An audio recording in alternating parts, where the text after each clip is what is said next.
మనం మంచినీటిని సాధారణంగా బజారులో ఒక 20 రూపాయలు పెట్టి కొనుక్కుంటాం ఒక బాటిల్ మంచినీటిని. అదే మనకి భగవంతుడు నిత్యము జలవనరులన్నిటిని అందించాడు. ఎప్పుడైనా భగవంతుడికి థ్యాంక్ఫుల్గా ఉన్నామా అనేది ఆలోచించాలి.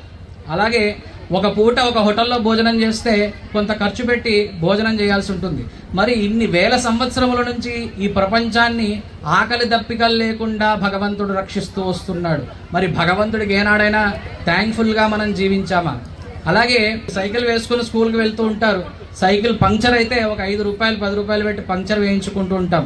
ఈ తోలుతో చేయబడినటువంటి ఈ చర్మపు తిత్తిని 9 రంధ్రాలు ఉన్నప్పటికీ నిత్యము ప్రాణశక్తిని గాలిని నిలిపి భగవంతుడు ఈ శరీరాన్ని నిలబెడుతున్నాడు మన కోసం. మరి ఇలా నిలిపినందుకు ఆయనకి ఏమైనా థ్యాంక్ఫుల్గా ఉంటున్నామా అనేది మనం ఆలోచించుకోవాలి. మన ఇంట్లో దీపాలు లైట్లు వేసుకున్నందుకు ప్రతి నెల కరెంటు బిల్లు వస్తూ ఉంటుంది. మరి భగవంతుడు మనందరికీ వెలుగును అందించడానికి పగటిపూట సూర్యుడిని, రాత్రిపూట చంద్ర నక్షత్రాదులను ఆకాశంలో నిలబెట్టి మనకి వెలుతురును అందిస్తున్నాడు. మరి భగవంతుడు ఎప్పుడైనా బిల్లు అడిగాడా?